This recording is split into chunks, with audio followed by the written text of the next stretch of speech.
बिस्मिल्लाहिर्रहमानिर्रहीम। Dear students, क्या हाल चाल है? ठीक हैं? अच्छा बेटा जी, कल हमने बात की थी रेडिकल फंक्शंस पे, जज़री मसावात पे, जिसमें जज़र आ जाए, ठीक है ना। उसमें कल हमने पढ़ा था डोमेन और रेंज को। आज हम जो टॉपिक पढ़ने जा रहे हैं वो है फ्रैक्शंस, बटे वाली रकम का। देखिए, मैंने आपको दो बातें बताई मेन। पहली बात कि डोमेन पुट करते वक्त, वैल्यू पुट करते वक्त दो चीज़ों का ख़तरा होता है। नंबर वन, इमेजिनरी का। इमेजिनरी कब होता है बताएं ज़रा? जब जज़र के अंदर नेगेटिव आता है। अब क्योंकि आज जज़र वाले सवाल नहीं है तो इमेजिनरी का ख़तरा तो नहीं है। इमेजिनरी वाला टॉपिक डिस्कस ही नहीं करना, वो हमने कल लेक्चर में डिस्कस कर लिया। आज और दूसरा किसका डर होता है? अनडिफाइंड का। अनडिफाइंड कब होता है? जब बटे के नीचे ज़ीरो आता है। आज हमने बटे वाले सवाल पढ़ने जिसमें बटे के नीचे ज़ीरो आ जाता है, अनडिफाइन हो जाता है, यानी कि जिन सवालों में अनडिफाइन होने का ख़तरा होता है ना, आज हमने वो सवाल पढ़ने। तो आज आपने डोमेन पुट करते वक्त कितनी चीज़ों का खतरा? इमेजिनरी का और अनडिफाइंड का। इमेजिनरी को हमने नहीं पढ़ना। क्यों? क्योंकि इमेजिनरी तब आता है जब जज़र आता है, और आज जज़र वाले सवाल नहीं है, लिहाजा इमेजिनरी का किस्सा ख़त्म। वो कल हमने पढ़ लिया जो गुजर गया। अब और अनडिफाइंड कब होता है? जब बटा आता है, जब फ्रैक्शन आती है। तो आज हमने अनडिफाइंड को डिस्कस करना है। क्लियर? चलें जी, हम स्टार्ट करते हैं। तो स्टार्ट कर रहे हैं बेटे, अनडिफाइंड कब होता है? जब बटे के नीचे ज़ीरो आ जाता है। तो 4 का 7th पार्ट मैं आपको करवा रहा हूँ, 4th का 8 पार्ट आपने खुद करना है। वो बिल्कुल इसी तरह है, सेम प्रोसीजर में है।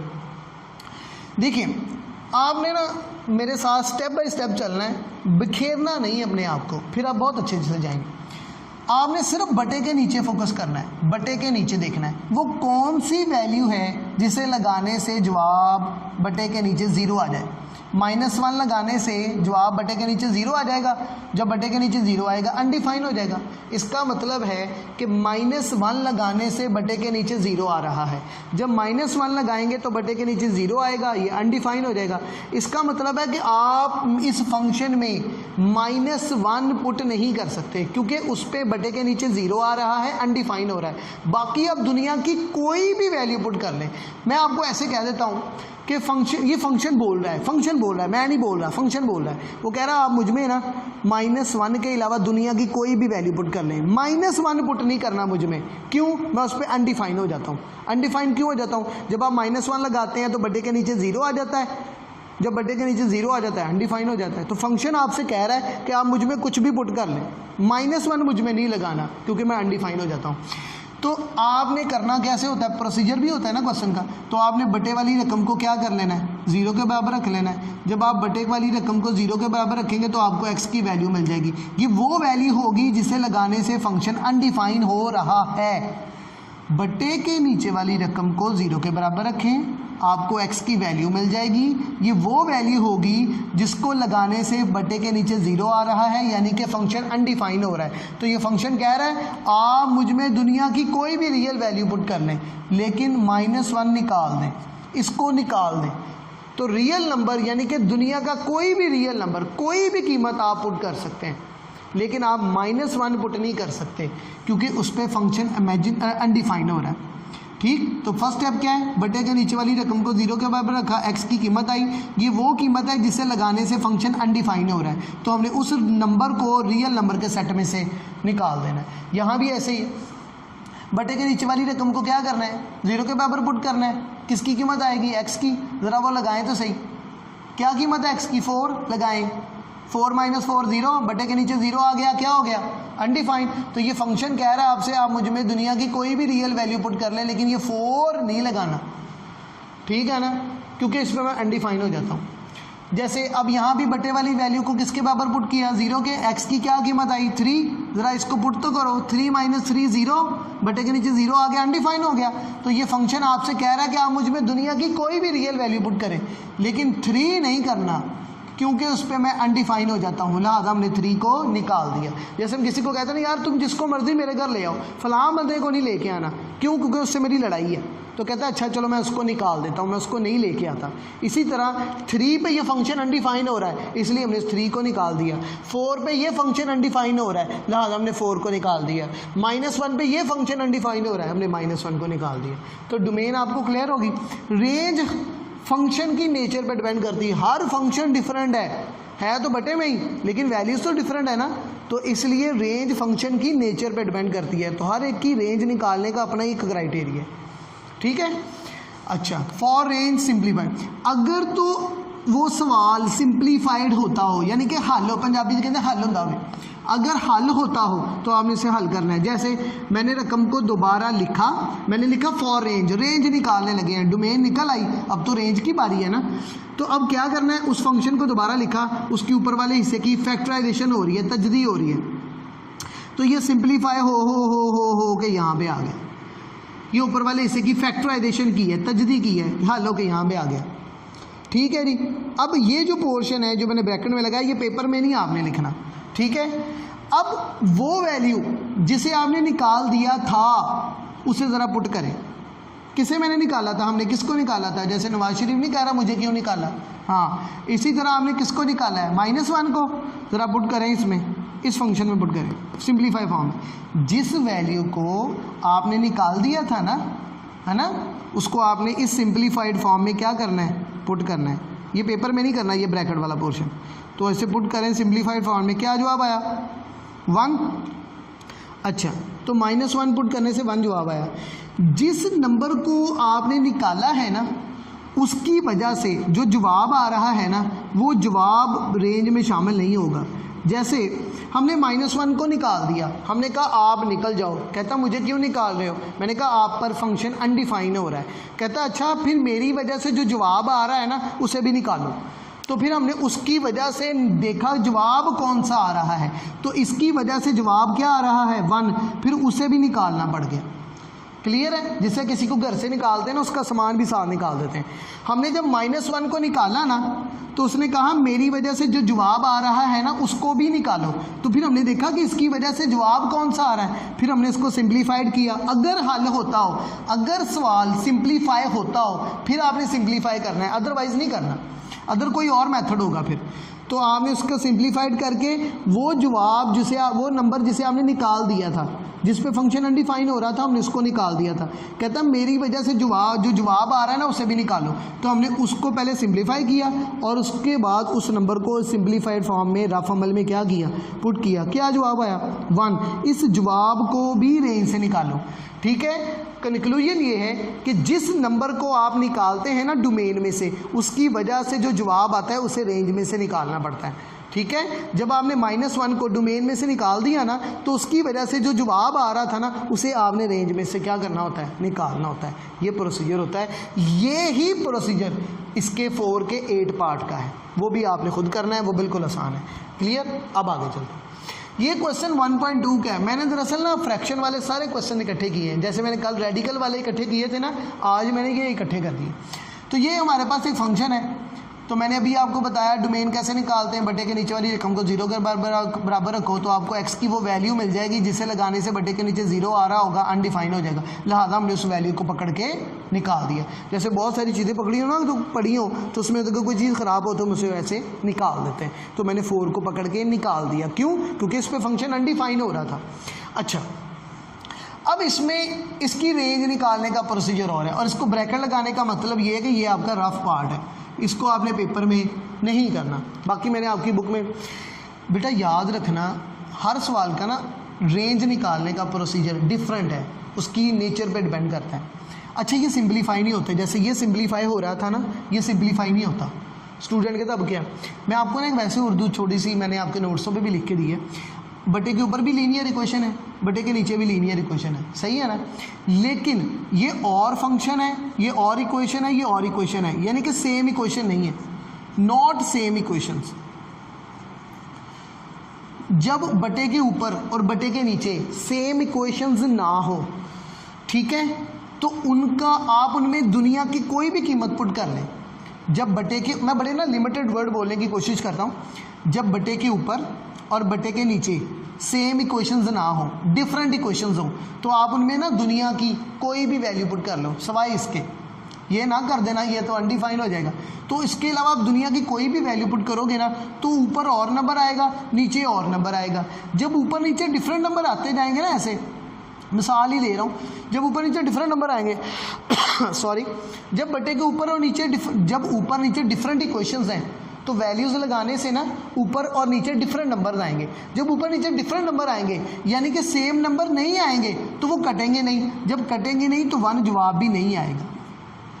रिपीट करता हूँ, बटे के ऊपर और बटे के नीचे डिफरेंट इक्वेशंस है ना, ठीक है ना। तो आप जब इनमें कोई भी अपनी मर्जी की वैल्यू पुट करेंगे ना तो ऊपर और नंबर आएगा, नीचे और नंबर आएगा, यानी कि डिफरेंट नंबर आएंगे। जब डिफरेंट नंबर आएंगे तो वो कटेंगे नहीं, जब कटेंगे नहीं तो 1 जवाब ही नहीं आएगा। तो इसका जवाब दुनिया का कोई भी नंबर आ सकता है, 1 नहीं आएगा। हर फंक्शन की नेचर डिफरेंट है, रेंज फंक्शन की नेचर पर डिपेंड करती है। तो बटे के ऊपर और नीचे डिफरेंट इक्वेशंस हैं। जब डिफरेंट इक्वेशंस हैं तो जब वैल्यू पुट करेंगे ऊपर और आंसर, नीचे और आंसर, ऊपर और वैल्यू, नीचे और वैल्यू, ऊपर और वैल्यू, नीचे और वैल्यू। तो जब ये ऊपर नीचे डिफरेंट वैल्यूज आती जाएंगी तो ये तो कटेंगी ही नहीं। जब कटेंगी नहीं, पूरी नहीं कटेंगी तो फिर 1 आंसर भी नहीं आएगा। तो मैंने इसको वेरीफाई भी करके दिया है, फॉर वेरिफिकेशन। मान लो कि इसका जवाब कितना आता है सारे का, मान लो कि इस सारे फंक्शन का आंसर क्या आता है 1। ये बटे के नीचे वाली वैल्यू उधर जाके क्या हो गई, मल्टीप्लाई, x को x से काट दिया। क्या -1 -4 के बराबर होता है? नहीं होता ना, नॉट पॉसिबल। इसका मतलब ये हुआ कि इसका आंसर कुछ भी आ सकता है, इसका आंसर 1 नहीं आ सकता। क्यों? क्योंकि ऊपर नीचे डिफरेंट फंक्शंस हैं। जब ऊपर नीचे डिफरेंट फंक्शंस हैं तो इसका आंसर कुछ भी आ सकता है, इसका आंसर 1 नहीं आ सकता, क्योंकि ऊपर और वैल्यूज़ आएंगे, नीचे और, ऊपर और, नीचे और। जब ऊपर नीचे और डिफरेंट वैल्यूज़ आती जाएंगी यानी कि बराबर वैल्यूज़ नहीं आएंगी तो वो कटेंगी नहीं पूरी। जब वो कटेंगी नहीं तो 1 जवाब भी नहीं आएगा। अब नेक्स्ट क्वेश्चन देखते हैं, क्लियर। अब इधर इसकी रेंज कुछ भी होगी लेकिन इसकी रेंज 1 ही होगी। अब आ जाए नेक्स्ट। ये मैंने आपको क्या बताया, सबसे पहले हमने बटे के नीचे वाली वैल्यू को 0 के बराबर रख लेना है। x की कीमत आ जाएगी, ये वो वैल्यू होगी जिसे लगाने से फंक्शन अनडिफाइन हो रहा होगा। तो 3 पुट करें हम तो बटे के नीचे 0 आ रहा है ना, जब बटे के नीचे 0 आ रहा है तो अनडिफाइन हो जाएगा। तो इसका मतलब इसमें आप दुनिया की कोई भी कीमत दर्ज कर सकते हो सवाए 3 के। क्यों? 3 पे फंक्शन क्या हो रहा है, अनडिफाइन। अनडिफाइन कब होता है? जब बटे के नीचे 0 आता है। तो बेटा अगर आप 3 को पुट करो तो बटे के नीचे 0 आएगा, अनडिफाइन हो जाएगा। इसका मतलब आप इसमें दुनिया की कोई भी कीमत दर्ज कर सकते हो सवाए किसके, 3 के। तो मैंने 3 को निकाल दिया। अब इसका भी डिफरेंट ही नेचर है, इसकी वेरिफिकेशन है, वैसे ये भी इसका रफ है, क्लियर। ये प्रोसीजर, आप इसका जवाब कुछ भी आ सकता है लेकिन इसका जवाब 0 नहीं आएगा, वो मैंने वेरीफाई कर दिया। देखिए मैं आपको दोबारा वेरीफाई करके दिखाता हूँ। देखिए ये मैंने दोबारा फंक्शन लिखा। देखिए बेटा इन्फिनिटी जो होता है ना, इन्फिनिटी ये दुनिया के किसी सेट में शामिल नहीं होता। क्यों नहीं होता? अननोन नंबर है। और मैं आपसे पूछूं इन्फिनिटी की कीमत बताएं, आप नहीं बता पाएंगे। तो इन्फिनिटी क्या है? Very large but unknown. Allah की रहमत वेरी लार्ज बट अननोन, पता नहीं कितनी है। तो इन्फिनिटी दुनिया के किसी भी सेट में शामिल नहीं होता, ठीक है। लेकिन हम उसको 1 सेकंड के लिए क्या कर लेते हैं, मान लो कि 1 सेकंड के लिए वो शामिल है, ठीक है। जब वो शामिल है तो उसे पुट कर लेते हैं। इन्फिनिटी दुनिया के किसी भी सेट में शामिल नहीं होता क्योंकि वो अननोन नंबर है। मैंने कहा 1 मिनट के लिए मान लें कि वो शामिल है। जब वो शामिल है तो हम उसे पुट कर सकते हैं। जो सेट में शामिल हो जाता है ना हम उसे पुट कर लेते हैं। तो आप ज़रा इसे पुट करें। तो जब आप इसे पुट करेंगे तो इन्फिनिटी -3, इन्फिनिटी 1/इन्फिनिटी क्या आ गया 0। तो मुझे बताएं 0 जवाब कब आएगा? जब आप इन्फिनिटी पुट करेंगे, और इन्फिनिटी तो सेट में शामिल ही नहीं होता, तो उसकी वजह से जो जवाब आएगा वो भी सेट में, वो भी रेंज में शामिल नहीं होगा। मैंने क्या बोला था, जब हम किसी नंबर को डोमेन में से निकालते हैं ना तो उसकी वजह से जो रेंज में आंसर आता है ना हम उसको भी निकाल देते हैं। देखिए आप इन्फिनिटी पुट करेंगे तो 0 जवाब आएगा, और इन्फिनिटी क्योंकि दुनिया के किसी भी सेट में शामिल नहीं होता तो उसकी वजह से जो जवाब आ रहा है यानी कि जो 0 आंसर आ रहा है वो रेंज में शामिल नहीं होगा। तो इस फंक्शन का आंसर, ये देखिए मैंने वेरीफाई करके दिया, तो इस फंक्शन का आंसर दुनिया का कोई भी नंबर आ सकता है, 0 नहीं आएगा। क्योंकि 0 जवाब तब आएगा जब आप इन्फिनिटी पुट करेंगे, और क्योंकि इन्फिनिटी किसी भी सेट में शामिल नहीं होता हम उससे पुट नहीं कर सकते। तो जब हम उसे पुट नहीं कर सकते तो उसकी वजह से जो जवाब आना है वो नहीं आएगा। क्लियर? दूसरी बात ये है एंट्री टेस्ट का काम। आप जनरलाइजेशन किसी भी दुनिया की क्वेश्चन में इम्प्लीमेंट करें, किसी भी आप कंपटीशन के एग्ज़ाम में जाएं, ये आपको बहुत हेल्प करेगा। 10 लाइनों का काम 1 लाइन में हो जाएगा। ठीक, मैं आपको एक ट्रिक बताता हूँ। अगर ऊपर नीचे फंक्शन सेम पावर में हो, अगर ऊपर नीचे फंक्शन क्या हो, सेम पावर में हो, ये प्लस माइनस आपने खुद कर लेना है। प्लस माइनस आपने खुद कर लेना है, ऊपर प्लस कर लो। अगर ऊपर और नीचे फंक्शन की क्या हो, वेरिएबल की क्या हो, सेम पावर हो। अगर ऊपर 2 है नीचे भी 2, अगर ऊपर 3 है तो नीचे भी 3 हो, तो सर उसकी रेंज तो दोनों की यही होगी। ठीक है, इसकी रेंज क्या होगी, इसकी रेंज क्या होगी दोनों की, ये देखिए रियल माइनस ए ओवर सी। इसकी डोमेन और होगी, उसकी डोमेन होगी प्लस माइनस की वजह से ना, ये देखो माइनस डी ओवर सी। वो नीचे वाले नंबर को किसके, ये स्टूडेंट कहता है ये कैसे निकाली आपने, बटे के नीचे वाले नंबर को किसके बराबर पुट कर लो, 0 के, और उस नंबर को डोमेन में से क्या कर दो, निकाल दो। नीचे वाले नंबर को 0 के बराबर पुट कर लो, जो जवाब है उसे रियल में से निकाल दो तो डोमेन निकल आ जाती है। नीचे वाले नंबर को 0 के बराबर पुट कर लो, वो जो जवाब आए उसे रियल नंबर के सेट में से क्या कर दो, निकाल दो, तो वो डोमेन निकल आती है। रेंज क्या होती है, ये जो x के कोफिशिएंट होते हैं ना, यही रेंज में से निकालने होते हैं। तो x के कोफिशिएंट क्या है मेरा बेटा, a और c, उसे निकाल दो। लेकिन ये रूल वैलिड तब है जब ऊपर नीचे सेम पावर हो, तो ये रूल तब वैलिड है जब ऊपर नीचे सेम पावर हो। रेंज वाला ज़्यादा ट्रिकी रूल है, ये कम यूज़ होता है। तो डोमेन का मैंने क्या बताया, नीचे वाले नंबर को 0 के बराबर पुट करो, जो कीमत है उसे रियल में से माइनस करो, डोमेन निकल आएगी। रेंज का क्या होता है, रियल नंबर में से आपने माइनस करने हैं सेम पावर के कोफिशिएंट, लेकिन ये रूल तब वैलिड है जब ऊपर नीचे क्या हो, सेम पावर हो। अच्छा, एक मैंने जनरलाइज ट्रिक लिखा हुआ है, वो मैं आपको 1.1 के क्वेश्चन नंबर 4 के 7 पार्ट और 8 पार्ट के लिए बताता चाहता हूँ। बेटा अगर आपके पास इस तरह है ना, ये मैंने आपको नोट्सों में बेटा हर चीज़ लिख के दी है कि मेरे बेटों को कोई प्रॉब्लम ना हो। तो बटे के नीचे वाले नंबर को 0 के बराबर पुट करो, सिंपल रूल, जर्नल रूल बता रहा हूँ। पहला स्टेप क्या है, बटे के नीचे वाले नंबर को 0 के बराबर पुट कर दो, आपके पास x की वैल्यू आ जाएगी। ठीक, उसके बाद आपने दूसरा स्टेप क्या करना है, आपने इस h ऑफ x को जो कि बराबर है f of x over g of x, आपने इसे सिंप्लीफाई कर लेना है। क्या कर लेना है, सिंप्लीफाई करने के बाद जो h ऑफ x की वैल्यू आएगी, जो भी h ऑफ x आएगा, आपने इसको सिंप्लीफाई कर लिया, h ऑफ x की वैल्यू आई। अब आपके पास जब आप नीचे वाली रकम को 0 के बराबर पुट करोगे तो x की वैल्यू आएगी, वो x की जो वैल्यू है वो आपने इसमें क्या कर देनी है, पुट कर देनी है।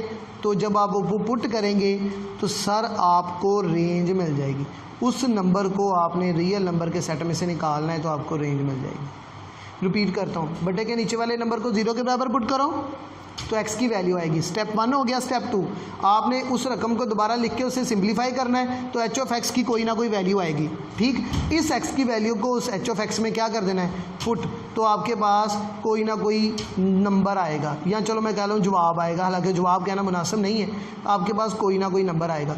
उस नंबर को आपने रियल नंबर के सेट में से क्या कर देना है, माइनस कर देना है, तो आपके पास रेंज निकल आएगी। इस तरह करके भी आप उस क्वेश्चन को ट्राई कर सकते हैं। ठीक है, उम्मीद करता हूँ आपको मेरी बात अच्छे से समझ आई होगी। फिर मैं हमेशा की तरह कहूँगा कि अगर कोई प्रॉब्लम है हम आपको वेलकम करेंगे। उम्मीद करते हैं आप मेहनत करेंगे ताकि आप लोगों के भी घर बैठ के जो सिचुएशन है उसमें आप अच्छे से अच्छे अपने आप को बिल्डअप कर सकें। शुक्रिया, अल्लाह हाफ़िज़।